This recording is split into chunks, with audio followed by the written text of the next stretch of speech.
خبري اژانس څخه مجاهد صاحب زما به یو شکایت دا وي چې افغانستان کې اطلاعاتو ته لاسرسی له صفر سره ضرب شوی په داسې حال کې چې تاسو معین نشراتي هم یاست خبر یاست چې د افغانستان 80% رسنۍ سقوط شوي او دا به نه جبرانېدونکي زیان ولري.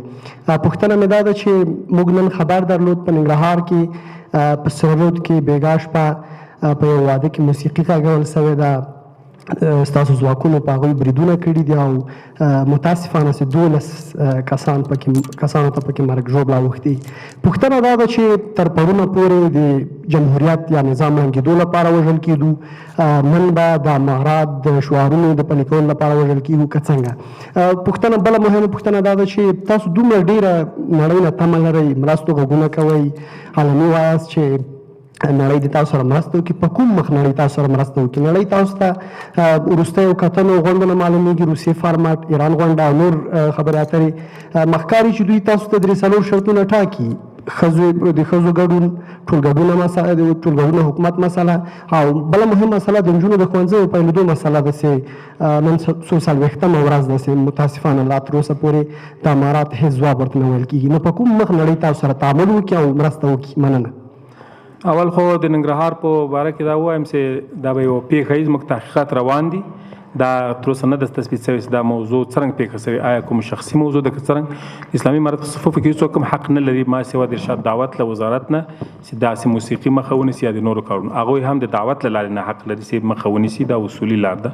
او که څوک خپل سری وي، خپل سری وکړي، څوک ووژني، دا یو جرم ده. که زموږ افراد یې وکړي محکمې ته به سپارل کېږي د قانون منګولو ته، او که نور څوک یې وکړي، او دا یو مورد ده. دا تاسو تشویش مه کوئ، هر ورځ به موږ د سلګونو پیښو سره مخ وو. اوس یوه پیښه شوې ده په هفته کې، نو دا ډېر نه ده، دا په هر هېواد کې کېږي. موږ به انشاءالله په مخنیوي کې جدي یو.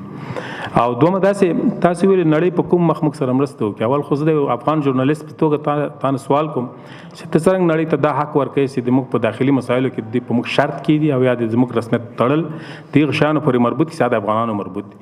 د افغان ښځو دپاره د تعلیم زمینه مساعدول، د افغان ښځو دپاره د کار زمینه مساعدول یا نور مسایل چې شکایتونه دي، دا نړیوال مسایل نه دي، د افغانستان مسله ده او موږ د دې په حل کې اخته یو. دا اوس په ډېرو ګڼو ولایتونو کې موږ ښوونځیو ته تګ لرو، تر 12 پورې هم ځي، شخصي پوهنتونونو ته هم جونې هم ځي، هلکان هم ځي، تر 80% پورې دا مسله حل شوې ده. ورو ورو روان یو چې کله کله دا ستونزه حل شي.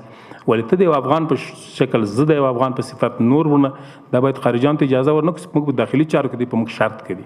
د رسمیت پېژندلو لپاره 4 شرایط دي، هغه موږ منو، نړیوال شرایط چې یو حاکم نظام به وي او قلمرو به په لاس کې وي، امنیت به تامین کړی وي او خلکو ته به د ژوند پر زمینه مساعده کړي. دا شرطونه ستا، دا شرطونه ایجاد دي. داسې په داخل کې زه افغان ښځو ته څرنګه زمینه مساعدوم یا څه وایم، داسې په داخل کې زه ښوونځي څرنګه چلوم یا نه چلوم، دا افغاني مسایل دي، دا د نړیوالو ستونزه نه ده، زموږ ستونزه ده، باید حل یې کړو. موږ انکار نه کوو له دې نه، دا باید حل نه شي. ولې دا صلاحیت، دا واک، دا اختیار خارجیانو ته نه ورکړو چې په دغه مسایلو کې موږ سره مداخله ولري او یا ووایو چې دا په کوم مخ موږ ته ووایي. په هر مخ چې موږ نړۍ یو جز یو هېواد یو، حق لرو چې باید په رسمیت ومنل شو. په ګڼ هېوادونو کې موږ ستونزې لرو د نړیوالو قوانینو له مخې نه، په رسمیت پېژندل شوي هېوادونه دي، هغه جمهوري نظامونه نه دي، دیموکراسي نه ده، دیکتاتورۍ ده، شاهي ده او نور مختلف نظامونه، هغه څرنګه پېژندل شوي دي او موږ ته ولې شرط کېښودل کېږي. موږ باید ژوندي واوسو، احساس ژوندی وساتو. مننه، سلامت اوسئ.